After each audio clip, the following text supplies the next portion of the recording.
Kasi para sa akin po, parang kami po ang nanakawan. Parang ibig sabihin, parang modern day na pagnanakaw, ibig sabihin yung nakaw ba, siya pa ang magbibigay ng pera dun sa ninakawan niya. Parang ganun. Makapal din naman talaga ang mukha nitong si Carly Vizcaya. Mga kababayan!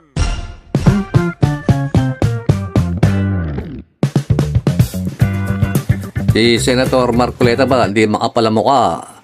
Secretary Vince Dizon. Ha? Tama naman siguro si Vince Dizon. Medyo makapal ang mukha ni Carly Vizcaya, mga kababayan. Ha? Sila pa raw ang parang ninanakawan.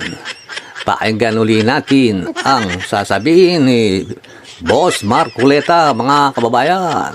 Mga kababayan!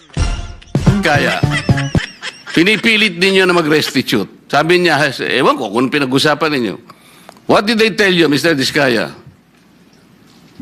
Your Honor, kung magkano po ang i-restitute po muna namin. Oh, ano sabi nila? Magkano daw? Ako po, hindi ko po masabi kung magkano po. Kasi para sa akin po, parang kami po ang nanakawan. Parang ibig sabihin, parang modern day na pagnanakaw, ibig sabihin yung nakaw ba, siya pa ang magbibigay ng pera dun sa ninakawan niya. Parang ganun po. Sabi Maraming sa ating mga kababayan ang nagtataka dito kay Senator Marcoleta. Bakit hindi niya mabitaw-bitawan itong mga diskaya, mga kababayan? Kung inyong natatandaan, itong mga diskaya ang may pinakamaraming kumpanya na nangungontrata sa gobyerno, mga kababayan. Kung hindi ako nagkakamali, siyam yata yan. Sila ang pinakamaraming ninakaw.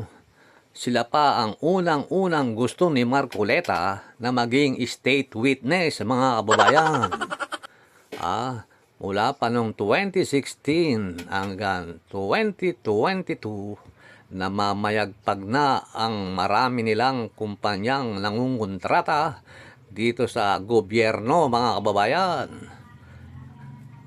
Kaya itong si Marcoleta, mga kababayan, bakit nila siya maging testigo para sa mga diskaya? Para hindi na siya palagi na lang epal-epal dyan sa Senado, mga kababayan. niya kanina, it's a disagreement between the applicant and the DOJ. Did you agree that you restitute any money to the DOJ? Wala po pang maibibigay po. At saka... Yun na nga, because wala kang maibigay, hindi kanya ipoprocess under the Witness Protection Program. Is that not correct? hindi ko po alam, Your Honor, kung...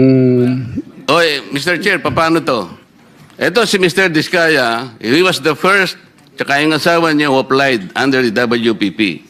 The problem is, ang sabi ng dating DOJ Secretary, hindi, kinakailangan isoli muna yung mga pinagnanakaw.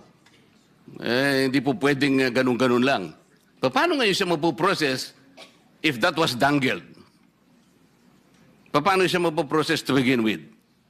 Okay, mga kababayan, pakinggan naman natin itong sinabi ni Secretary Vince Dizon, mga kababayan. Dapat naman mag-solisi ka, ninakaw nila yung pera ng tao eh. Tapos narinig ko pa, sinabi daw niya, parang sila pa daw ang nanakawan. Medyo makapal din naman talaga ang mukha nitong si Carly Vizcaya. Kitang-kita namin lahat ng ebidensya laban sa kanila. Tapos ang lakas pa ng loob na magsabi, sila pa ang nanakawan. Siguro, humarap na lang sila doon sa mga kaso niya. Yung asawa niya, nakakulong na. Harapin na lang niya yung mga kaso, tapos ibalik na lang yung pera ng mga kababayan natin. Tama si Secretary Vince Dizon, dapat ibalik nyo mga ninakaw nyo sa pondo ng bayan, yung mga pera ng taxpayers, kayo mga diskaya. Harapin nyo na lang yung mga kaso nyo, tama lang yung drama nyo dalawa ni Marcoleta dyan tungkol sa restitution. Tama lang na freeze ang inyong mga pera sa bangko para maibalik. Sana bawi na ng gobyerno at ibalik sa taong bayan. Mga kababayan ko. Mga kababayan!